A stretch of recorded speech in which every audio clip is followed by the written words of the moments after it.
There have been several hearings in Congress, and they've brought in state treasurers to talk about why this anti-ESG messaging doesn't make sense. Those folks are fiduciaries. You're a state treasurer, and they very much feel like if they don't look at these issues in their portfolios, they are not looking at the long-term interests of their participants, for example, in their pension plan.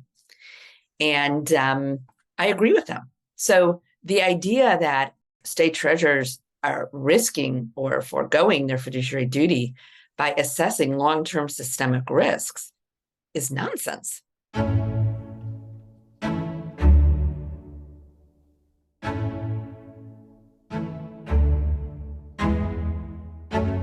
Welcome to the Future in Sound podcast. I'm your host, Jen Wilson. This is a podcast where we talk about prioritizing people, planet, and profit. In each episode, we speak with world-leading experts who help us see the future we want and our role in it. This is episode 18, Follow the Money. Quick story. I remember in 2010 when I was doing my master's thesis, I was looking at the corporate response to the Haiti earthquake. My very capable thesis advisor told me one day during a meeting, "Jen, a good place to start in order to understand what the response to the earthquake has been in the past is to follow the money." And that's exactly what I did. I followed the money back to the initial corporate donors to understand what was being built in response to that Haiti earthquake and what their motivations had to do with some of the long-term outcomes of those donations. In the podcast today, we talk about a couple of examples where following the money still has a huge amount of relevance. In some cases, it has to do with the news headlines, asking oneself, where is that headline coming from? What is that political statement around ESG coming from? Who is it that really wants to see that narrative put forward? Follow the money.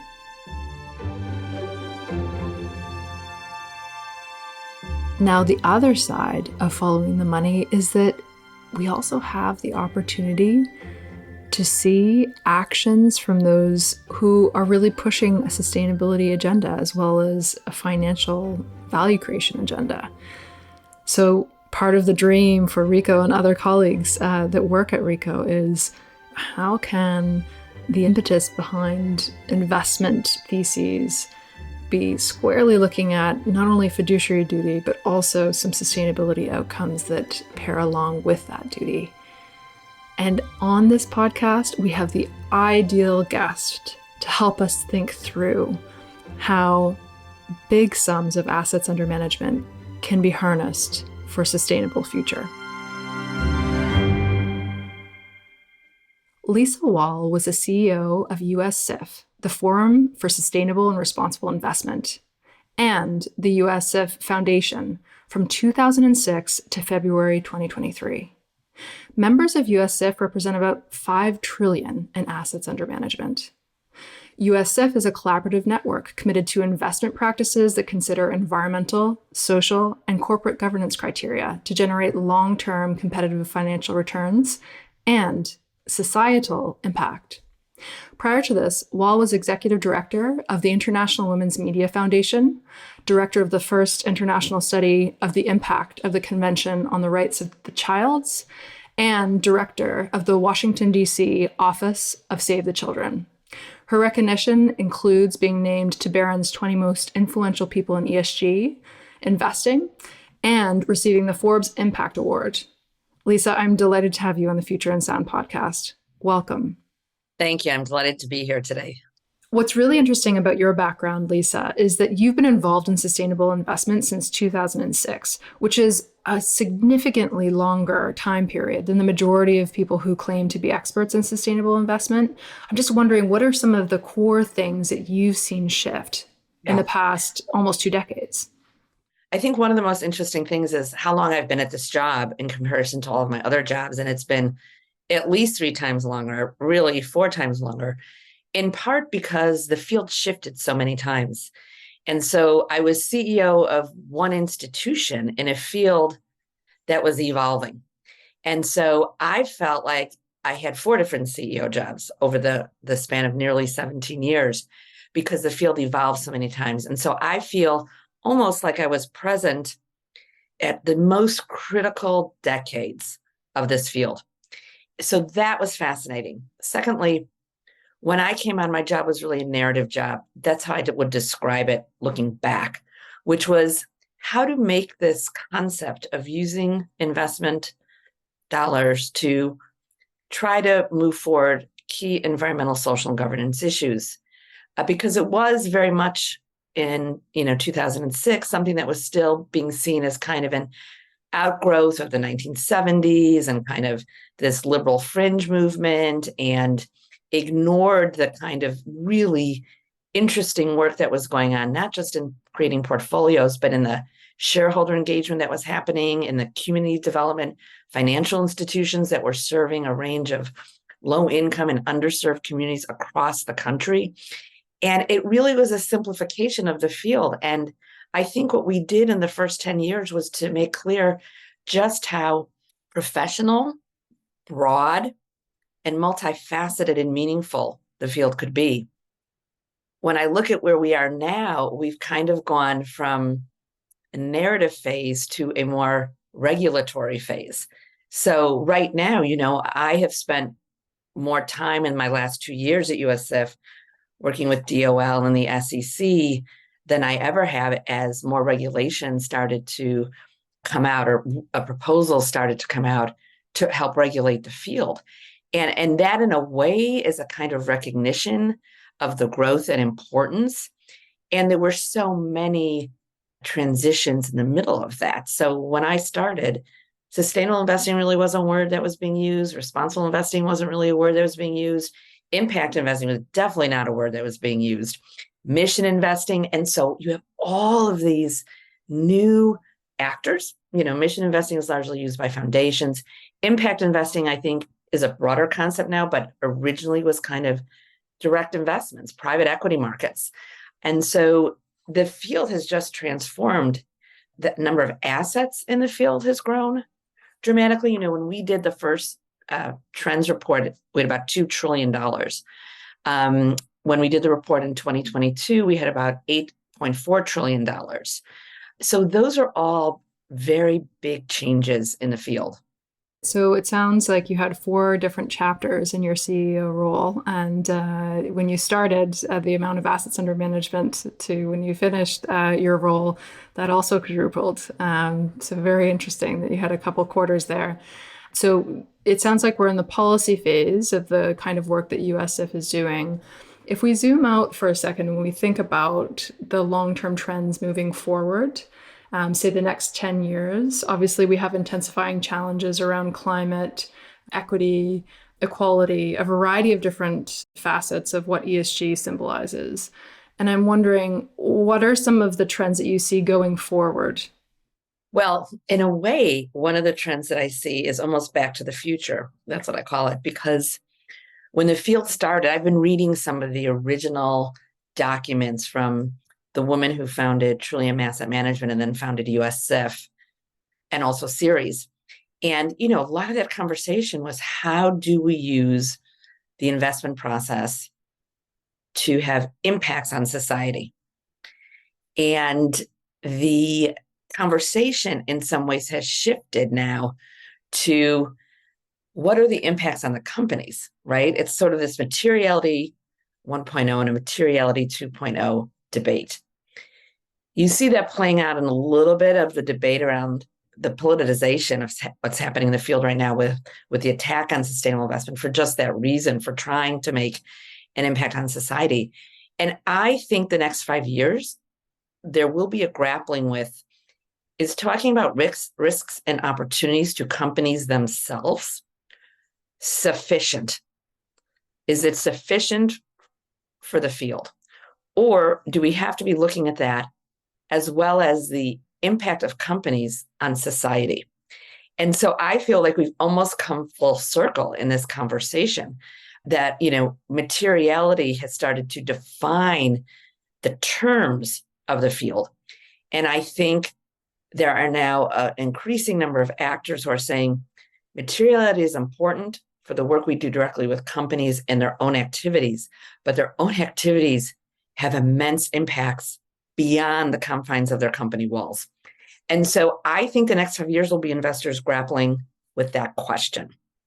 What do we mean by investors truly addressing environmental, social, and governance issues? What is the scope? I think that's a big issue. One of the issues we've worked on a lot is how to get retirement plans in the United States to include sustainable investment options. One of the things I think about a lot is someone who didn't grow up in a family where we really talked about money and who was self-educated on finance myself before I got to US SIF, and certainly have gotten an education while being there. But most high schools in this country do not even provide 1 or 2 weeks of training on basic budgeting and basic finance, let alone stock, bonds, mutual funds. So you have a fairly uneducated populace on finance in general. And then you add this idea of talking about sustainable investment. So one of the things I think needs to happen in the next 10 years, and it's not really the role of the field, is to better educate young people on how to be financially astute at even a basic level, so that when they're assessing financial decisions, sustainable investment is just an additional option for them. It's not trying to understand the basics of the field from the get-go. I think that's important.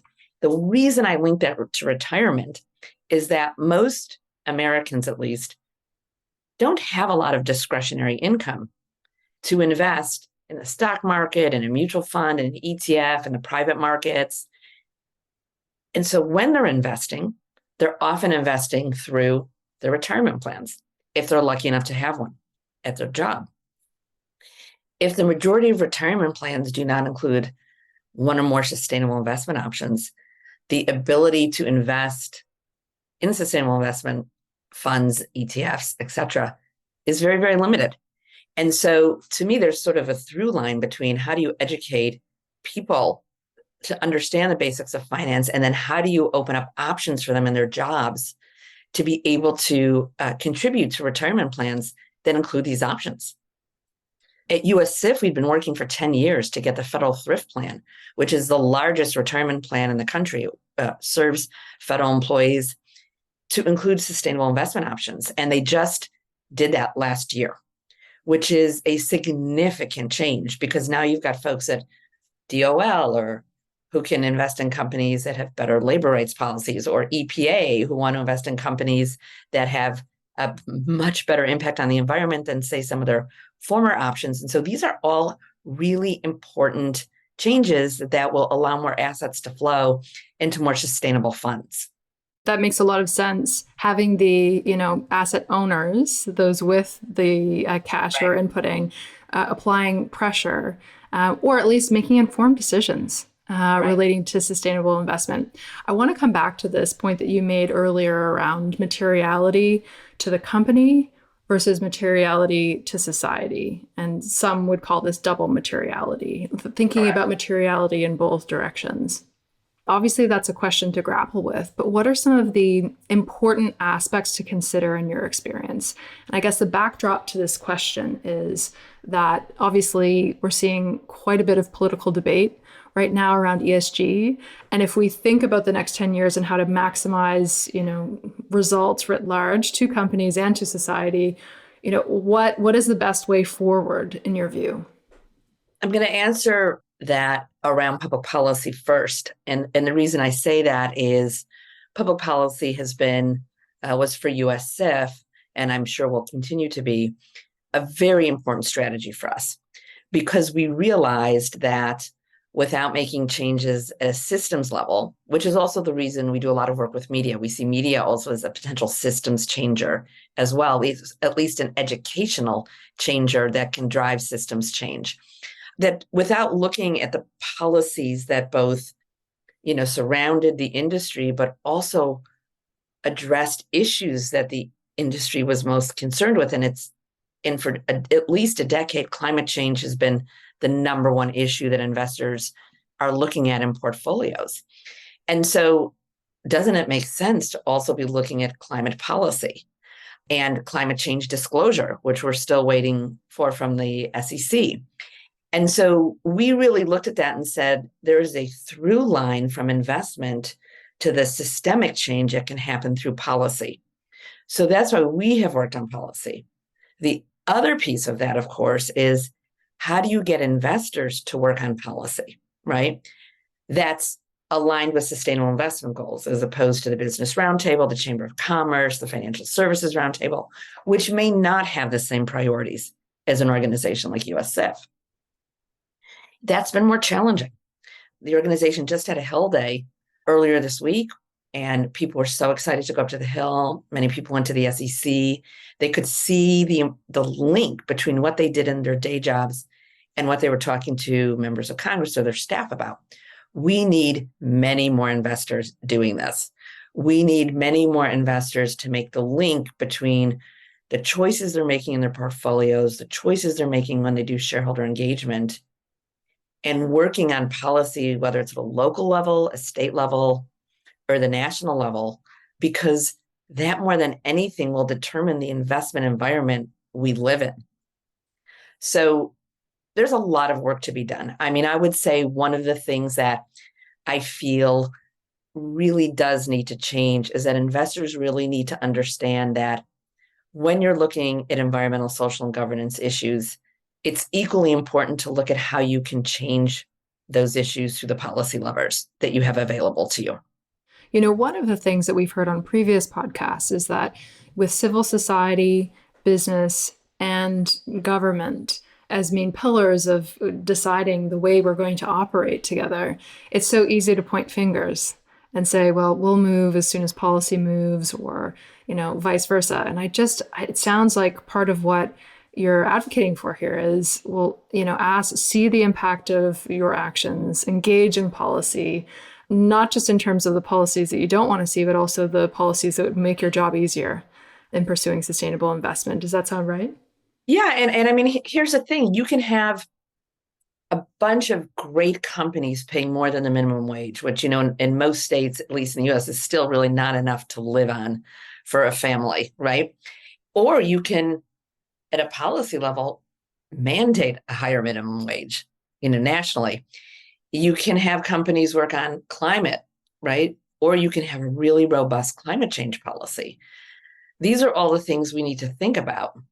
What's been interesting in some of the pushback a couple of years ago to the field, there was this critique that the very existence of sustainable investors meant that members of Congress and other policymakers did not think they needed to work on these issues, which I was dumbstruck by. There were a couple of spokespeople for this view, and I thought, you must never have spent any time in Congress or the State House, because Democrat, Republican, Independent, I have visited hundreds of offices over my time at US SIF. Never has a single person said to me, we're not working on climate. We're not going to work on housing. We're not going to work on minimum wage because we know the sustainable investors will solve it. Never. I mean, believe me, had that happened, I would have remembered that. The other issue there, of course, is that assumes that these members of Congress or state legislatures know a lot about this field. And for the most part, they really don't. Part of what US SIF tried to do for so many years, and I'm sure will continue to do, is to be a consistent presence in those places to keep educating. You know, congressional members turn over, their staffs, mostly made up of young people, turn over. So even if you hit, say, someone from the 5th District of California in 2022, you better be there in 2023 and 2024, because the people may be different. And once the people leave with the knowledge, you've lost the knowledge. So I always did find that notion that Congress was really waiting for the sustainable investors, because I thought, I wish they knew enough about this field at such a deep level that they would even think that was possible. One of the things that I've heard you say is that issues show up in investment when it's not dealt with at a national policy level. Yeah. And it's really interesting to think about the belief that the inverse is true. Well, if investors are dealing with it, then policy isn't required. And it sounds like what you're saying is we need all of the above to be working, and certainly a policy environment to support sustainable objectives. Absolutely. And I'm just a big believer that if you're in the business community in general and you have a voice, whether you're in, the corporate world, the investment world, you should use it. When we would go see members of Congress, they didn't even know there was a group of investors who were interested in social issues and environmental issues. They hadn't been hearing from them enough. And Democrat or Republican, they were quite interested to know that and to learn that and to try to learn some of what we could tell them about the field. And I just think it's very important, even at this moment when the allegations and the politicization, both at the state and the federal levels happening, I still think it's very important to have a voice, to speak the facts about the field and not to be intimidated by the anti-ESG folks who simply do not really understand how this works. I want to get in a little bit deeper into that, Lisa, because, in some cases we're working, say, with private equity investors, and they're saying, well, we have some limited partners in Florida and other states where, we're seeing statements come out and we have this program and it's adding value. But, how do we keep this in mind, right? And I wanted to start with, I know that US SIF has spent some time with myth busting, but if there's one particular narrative that's gaining traction that you'd like to apply a little bit of data on or share a view on, would really welcome it at this juncture. Well, the core, from my perspective, and from where funding is coming from for the anti-ESG messaging and campaign, first and foremost starts with the fossil fuel industry. It's just the basic of it. And it's why they have gone after the Net Zero Alliance and other climate change alliances, because of their, I think, probably financial connections to the fossil fuel industry, but also a deep desire that I don't fully understand, because they live in the same world that I live in, not to address climate change if it means that fossil fuel industry you'd see a diminution in any way by looking at alternative sources of power. And so that's where it begins. And once you understand that, you have to figure out how to respond to that. One of the things that I found really interesting about this campaign is they call it anti-ESG. One of the first things I said to our policy director when this happened was, who created their messaging? Because we don't call it ESG investing. No one knows what that is. I mean, ESG are criteria, data points, issues that are addressed in the investment process. We've never used the term ESG investing at US SIF. We've talked about sustainable investing. We've talked about impact investing. Back in the day, we talked about socially responsible investing. And so when you think of the public, what do they hear when they hear ESG investing? I think they hear nothing.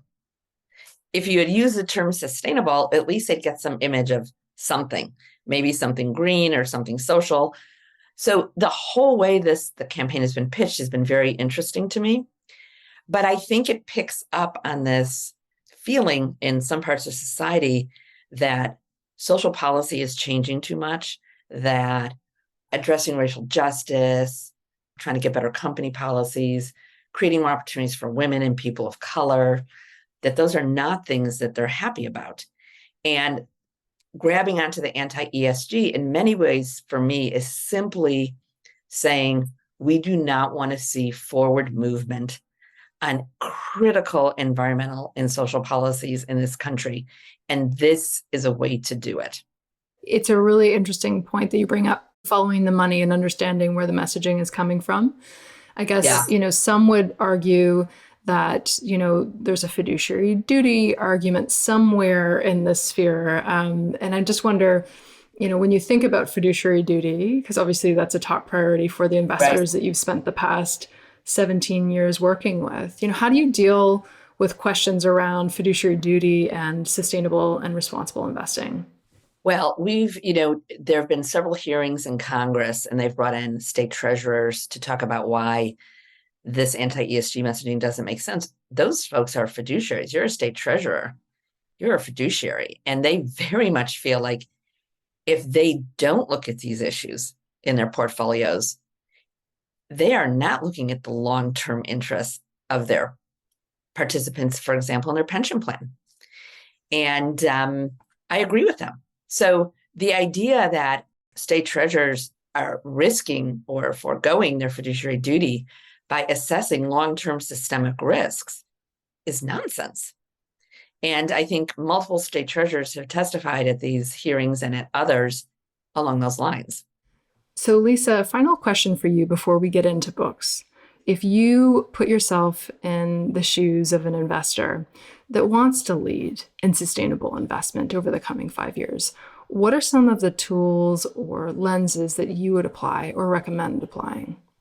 If they're already established in the field, particularly at this moment, what I would want to see them doing is speaking out and writing and responding to these attacks. I think there has been a certain amount of a chill effect for some investors by the kinds of ways the anti-ESG community has gone after, say, BlackRock or some of the other funds that they've gone after. But I feel that we have 30 plus years of data, information, successes, where we can speak very calmly and candidly about what this process actually is, why climate change matters to investors and should matter to the end investors, of which all of these anti-ESG folks probably are an end investor in a pension plan, a retirement plan, their own mutual funds. And so I think this moment requires courage from leading investors and corporations to just speak facts in a very calm way to push back on it. So I think that's a very important baseline. And then I think to utilize the same kind of tools that sustainable investors have been using for a long time, good data, clear investment processes. I mean, one of the things the SEC is looking at is how do you ensure that funds that say they're using ESG or sustainability are actually doing that? How do we know? This is going to be, I believe, if a good rule emerges, the single biggest shift in our field for the last quarter century, because it will require funds that say in their prospectus, oh, we are totally focused on sustainability, or ESG is part of all of our portfolios. How? Explain how. What ESG issues across what part of your assets? That will be game-changing. And it will be important that the investment community supports a good rule, if it's a good rule, because it will put end investors and funds on an equal footing with equal requirements, and we will all know more, and that will be important. Absolutely. Let's hope that that rule gets put in place where there's some sort of stick behind doing what one says they're going to do. Yeah. So on to the final question that I've been looking forward to discussing with you, Lisa. Yeah. I mean, obviously you've been leading in the sustainable investment space for quite some time. What have been some of the books that have really shaped the way you think? It was such a good question. And I actually spent some time on this in terms of what kind of made me who I am, some of the books that influenced me. And where I kind of wanted to start is I really started out as a social policy anti-poverty person. This is where I directed my career after college. And one of the books that I love that really influenced me is a book called There Are No Children Here by Alex Kotlowitz, which is about two brothers trying to make it in a very, very challenging public housing project in Chicago. And I grew up outside Chicago. And this book, I have given it to so many people because I feel like it really gives people a sense of just how uneven our country is. And this notion that everybody has equal opportunity is flat out wrong. You have equal opportunity if you have equal footing, and we don't have equal footing in this country. And so the first part of my career, which was really about social policy, this book was a huge influence. I also look at the world largely through a feminist lens. And one of the kickoff books for this was a book called Woman at the Edge of Time by Marge Piercy, which I just gave to my 24-year-old son to read. He hasn't read it yet. And it was a fascinating book because it was kind of a science fiction, which I'm not a huge fan of science fiction in general, feminist book. And then I went on and got my master's in women's studies. So that was hugely influential on me. And my frame for the world in many ways is through a feminist and social equity lens, I would say. And then for this job, the two books that I've read most recently that really were compelling, one of them was by Richard Powers called The Overstory. And he looked at the catastrophe, honestly, about the increasing decimation of forests and trees, and particularly old growth forests. And if you remember some of the stories, at least in the US, of people climbing into the tops of old growth canopy trees and chaining themselves there and refusing to let them be cut down, you read this book and it's about a dozen people who are responding to the destruction of these forests. And you start to feel quite radical about the importance of trees and the importance of forests and how devastating their devastation is, not just for us as people, but for biodiversity in general. I love that book.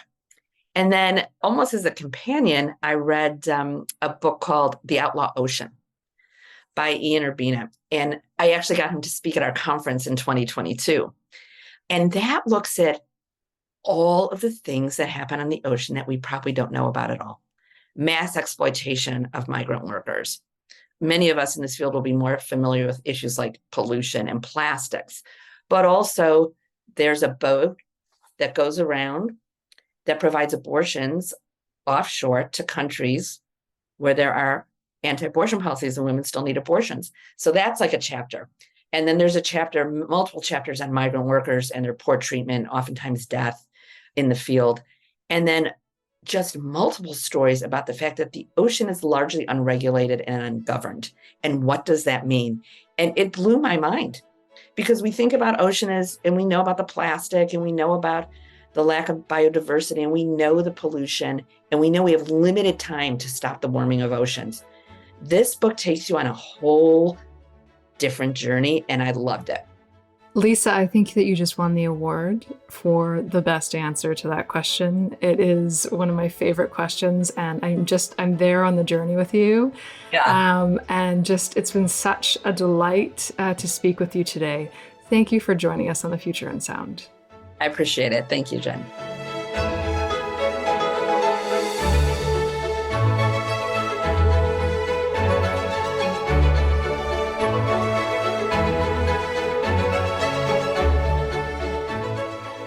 Thank you, Lisa, for joining us. You can learn more about her work by checking out the links in the episode description or by visiting re.co.com/thefutureinsound. The Future in Sound podcast is written and hosted by Jen Wilson and produced by Chris Attaway. This podcast is brought to you by Rico, a software as a services company helping clients to achieve resilient competitive advantage in the long term. If you enjoyed this podcast, I'd really appreciate it if you wouldn't mind telling a friend about it. And even better, if you have a moment, rating us in your podcast app. Until next time, thanks for listening.